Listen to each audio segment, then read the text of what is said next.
ഉള്ളത് കൊണ്ടാണ് ഇത് ഏറ്റവും പ്രയാസകരമായത്. മാത്രമല്ല ഈ 117 മീറ്ററിനിടയിൽ ആകെ പരിശോധിക്കാൻ പറ്റുന്ന രണ്ട് സ്ഥലം ഇതിനിടയിൽ ഈ മൂന്നാമത്തെ പ്ലാറ്റ്ഫോമിനും അതുപോലെ അഞ്ചാമത്തെ പ്ലാറ്റ്ഫോമിനും ഇടയിലുള്ള ഈ രണ്ട് മാൻഹോളുകൾ മാത്രമാണ്. ആ രണ്ട് മാൻഹോളുകളിൽ ഇറങ്ങി പരിശോധിച്ചു എന്നാൽ ഇവിടെ ഇറങ്ങുക മാത്രമല്ല, നമ്മൾ ദൃശ്യങ്ങളിൽ കണ്ടതുപോലെ വിനീത പറഞ്ഞതുപോലെ ഏറ്റവും മലിനമായി കിടക്കുന്ന ഈ ജലാശയത്തിനോ അകത്തുകൂടെ മുങ്ങി സഞ്ചരിച്ചാണ് ഇവർ ഈ പരിശോധന നടത്തുന്ന. ഇരുട്ടാണ്, ഓക്സിജൻ ഇല്ല, അതിനുള്ള ക്രമീകരണങ്ങളെല്ലാം ഒരുക്കി സുരക്ഷാ സംവിധാനങ്ങളുമായിട്ടാണ് ഈ സംഘം പരിശോധനയ്ക്ക് ഇറങ്ങിയത്. അത്രയും ദൂരം, ഏതാണ്ട് 15-20 മീറ്ററോളം ദൂരം മുന്നോട്ട് ഈ മാലിന്യങ്ങളെ വകഞ്ഞു മാറ്റിക്കൊണ്ട് സഞ്ചരിച്ച് പിന്നീട് അങ്ങോട്ട് സഞ്ചരിക്കാൻ പറ്റുന്നില്ല എന്ന് തോന്നുന്ന ഘട്ടത്തിലൊക്കെയാണ് തിരിച്ചു വരുന്നത്. അവരുമായി കൃത്യമായ കമ്മ്യൂണിക്കേഷൻ ഈ സംഘങ്ങൾ പുറത്തു നിന്ന് നടത്തുന്നുണ്ട്. അതിന്റെ സംവിധാനങ്ങളുണ്ട്.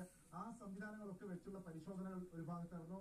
റോബോട്ടിന്റെ ക്യാമറകൾ വെച്ചുള്ള പരിശോധനകൾ നടന്നു. അങ്ങനെ സാധ്യമായ എല്ലാ പരിശോധനയും ഇന്നലെ പകലും രാത്രിയും ഇന്ന് രാവിലെ മുതൽ ഈ നേരം വരെയും നടന്നിട്ടും ഒരു മനുഷ്യൻ ഇതിനകത്ത് പെട്ടിട്ടും നമുക്ക് രക്ഷിക്കാൻ കഴിയുന്നില്ല, കണ്ടെത്താൻ കഴിയുന്നില്ല എന്നത് ഏറ്റവും വേദനാജനകമാണ്. അദ്ദേഹത്തിന്റെ കുടുംബം, വീട്ടുകാരൊക്കെ ഒരുപക്ഷെ ഞാൻ ഈ സംസാരിക്കുന്നത് കാണുന്നുണ്ടാകും.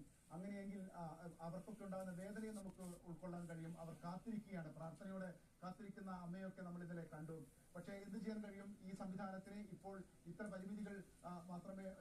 പരിമിതികൾ ഇപ്പോൾ നിലവിലുണ്ട്. ആ പരിമിതികൾക്കുള്ളിൽ നിന്നുകൊണ്ടാണ് ഈ പരിശോധനകൾ മുഴുവൻ നടക്കുന്നത്. അപ്പോഴും സ്കൂബ ടീം പറയുന്നത് പരമാവധി ഭാഗങ്ങളിൽ പരിശോധിച്ചു കഴിഞ്ഞു. താഴെ ഭാഗത്ത് ഏതാണ്ട് 10-20 മീറ്റർ, ഇവിടെ നിന്ന് താഴോട്ട് കുറച്ച് മീറ്റർ, ഇവിടെ നിന്ന് ഇപ്പോൾ 10-20 മീറ്റർ മുകളിലോട്ട്, നേരത്തെ ഉണ്ടായിരുന്ന ആദ്യത്തെ മാൻഹോളിൽ നിന്ന് താഴോട്ടും അവിടുന്ന് മുകളിലോട്ടും, മുകൾ ഭാഗത്ത് നിന്ന് കാണാതായ സ്ഥലത്ത് നിന്ന് ഈ മാൻഹോളിലേക്കുള്ള 10-20 മീറ്റർ, അങ്ങനെ ഏതാണ്ട് 117 മീറ്ററും ഈ പരിശോധിച്ചു എന്ന ആത്മവിശ്വാസത്തോടുകൂടിയാണ് ഈ പരിശോധന ഇപ്പോൾ തൽക്കാലം അവസാനിപ്പിക്കുന്നത്. പക്ഷെ അപ്പോഴും ഉള്ള ഒരു പരിമിതി, ഈ സ്കൂബ ഡൈവിംഗ് സംഘം ഇതിനകത്തൂടെ പോകുന്നത് ഈ വലിയ നമ്മുടെ കിടക്കകൾ പോലെ പ്ലാസ്റ്റിക് അടിഞ്ഞു നിൽക്കുകയാണ്. അത് വെള്ളത്തിന് മുകളിലാണ്, വെള്ളം താഴെയാണ്. അതിന് താഴെ കുറച്ച് ഭാഗം മാത്രമേ ഉള്ളൂ.